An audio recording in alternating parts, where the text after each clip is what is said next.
Hello guys, स्वागत है आपका आज के नए इस वीडियो में। आज हम लोग जानेंगे बहुपद के बारे में। 10th क्लास का बहुत ही अच्छा चैप्टर है पॉलिनोमियल्स यानी बहुपद। आज हम लोग बहुपद के बारे में जानेंगे, बहुपद क्या होता है और 10th के सिलेबस में जो भी दिया गया है कुछ उसके उन सवालों के बारे में हम लोग जानेंगे। तो सबसे पहले हम जानते हैं 10th का जो सिलेबस है उसके अंदर दिया गया है द्विघात बहुपद।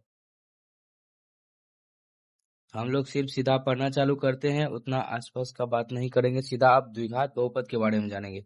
घात घात कहने का मतलब क्या है? पावर। किसी भी नंबर पर या किसी भी अलजेब्रिक फंक्शन पर अगर पावर 2 है तो उसका घात 2 है। तो यहाँ बहुपद के बारे में पढ़ रहे हैं, इसका मतलब अलजेब्रिक फंक्शन हो सकता है, कुछ भी ऐसा हो सकता है। तो फॉर एग्जाम्पल हम लोग कोई अब हम द्विघात बहुपद का अगर हमको फॉर्मेट पूछते, मान लो हम आपको पूछ दे कि द्विघात बहुपद है या नहीं है, तो द्विघात बहुपद का फॉर्मेट होता है ax² plus bx plus c equal to 0। इतना समझ गए आप लोग? फॉर एग्जाम्पल कोई एक द्विघात बहुपद लेते हैं, for example 4x² plus 8x plus 3 equal to 0। हम लोग अब इसका घात क्या है यहाँ? अगर इसका घात 2 है तो ये कौन सा बहुपद हो गया? द्विघात बहुपद हो गया। अभी हम इस वीडियो में इस बहुपद का शून्यक निकालेंगे, यानी x का वैल्यू फाइंड करेंगे। एक चीज मैं आपको और बता दूं, अगर ये द्विघात बहुपद है तो इसके टोटल 2 सोल्यूशन निकलेंगे। कितने सोल्यूशन निकलेंगे?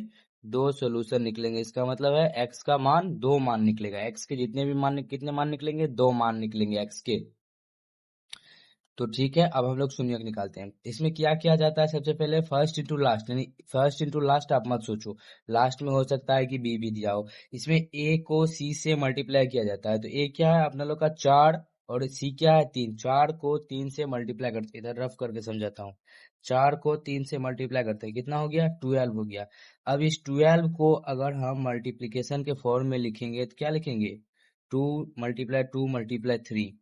इसको इतना समझ गए आप लोग? ए को सी से मल्टीप्लाई करेंगे, उसको इसका फैक्टराइजेशन करेंगे, उसको मल्टीप्लिकेशन के फॉर्म में लिख लेंगे।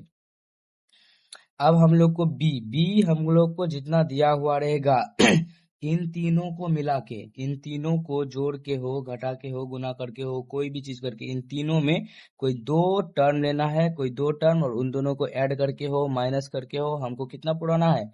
8 पुराना है। तो चलिए, अगर मैं एक टर्म लेता हूँ 4, 2 दूनी 4 और 3, एक टर्म अगर मैं 4 और 3 लेता हूँ तो आप देखोगे इसको प्लस करो, माइनस करो, कुछ भी करोगे तो ये 8 नहीं पूछ सकता। दूसरा टर्म अगर मैं सोचूं तो मैं ले सकता हूँ 6, 3 दूने 6 और 2, 6 और 2। तो अब आप देख सकते हो कि 6 और 2 अगर आप ले रहे हो तो इन दोनों को ऐड करके कितना मिल जाएगा? 8 मिल जाएगा। इसका मतलब है द्विघात बहुपद में ये जो बी दिया हुआ है इसको आप ब्रेक करके कितना लिखोगे? 6 और प्लस 2 के फॉर्म में। सवाल में आगे बढ़ते हैं। 4x² प्लस, इसको आप तो ब्रेक करके लिख सकते हो, 6x plus 2x plus 3 equal to 0। अब कॉमन लेंगे इसमें, कॉमन लेते हैं, इसमें 2x कॉमन आ जाएगा, इसको लिख सकते हो अब 2x प्लस 3। देख लो, इसको रफ करके समझा रहा हूँ। 4x² है, मान लो 4x² है, 4x² को आप क्या लिखोगे? 2 × 2 × x लिख सकते हो। तो इसमें से मैंने 2 और एक x कॉमन ले लिया, बचा क्या अपना लोग के पास? एक 2 बचा और एक x बचा। एक 2 और एक x को कॉमन ले लिया गया है तो एक 2 और एक x बच गया। कई बच्चे बोलेंगे x बचा, यहाँ स्क्वायर था, तो यही इन लोगों को समझाने का कोशिश कर रहा हूँ कि यहाँ स्क्वायर था। स्क्वायर का मतलब होता है x को x के साथ मल्टीप्लाई, और इन दोनों में अगर आप एक x कॉमन लेते हो तो एक x बच जाता है। तो चलिए क्वेश्चन को आगे सॉल्व करते हैं। 2x+3, इन दोनों में कुछ कॉमन आ नहीं रहा है तो इन दोनों में एक कॉमन ले लेते हैं, एक कॉमन ले लेंगे 2x+3 इक्वल टू 0। अब देखो, इधर वाले टर्म में भी 2x+3 है, इधर वाले टर्म में भी 2x+3। अब इन दोनों में 2x+3 को कॉमन ले लेते हैं। तो 2x+3 को अगर कॉमन ले लें, इधर क्या बच जाएगा? 2x, इधर बच जाएगा 2x प्लस इधर क्या बच जाएगा? 1 इक्वल टू 0। इतना तक करने के बाद अब हमें शून्यक फाइंड करना है कि इसका शून्यक क्या क्या हो सकता है। तो करेंगे क्या? एक बार इसके इक्वल टू में 0 ले लेंगे, एक बार इसके इक्वल टू में 0 ले लेंगे।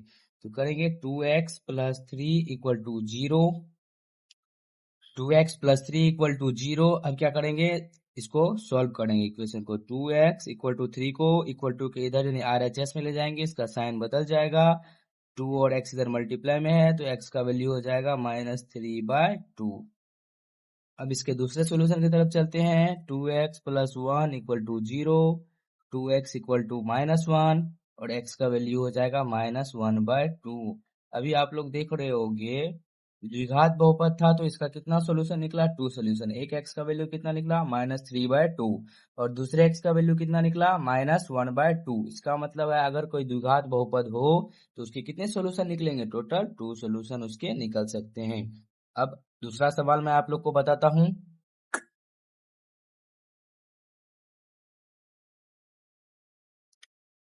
अब हम लोग दूसरे सवाल की ओर बढ़ते हैं। दूसरा सवाल है 5x² + 11x + 6 = 0 इस बहुपद का यानी द्विघात बहुपद का क्या निकालना है? शून्यक। शून्यक का मतलब क्या होता है? x का वैल्यू जो इस इक्वेशन को संतुष्ट कर दे। तो क्वेश्चन उतारते हैं 5x² + 11x + 6 = 0। इधर मैं रफ कर देता हूं। देखो पहले क्या मैंने बोला था, a और c को मल्टीप्लाई करेंगे। a का वैल्यू कितना? 5 और c का वैल्यू कितना? 6। 5 और 6 को मल्टीप्लाई करोगे कितना आएगा? 30 आएगा। 30 को अगर आप ब्रेक करोगे तो 2 × 3 × 5। आप 30 को 2 × 3 × 5 लिख सकते हो।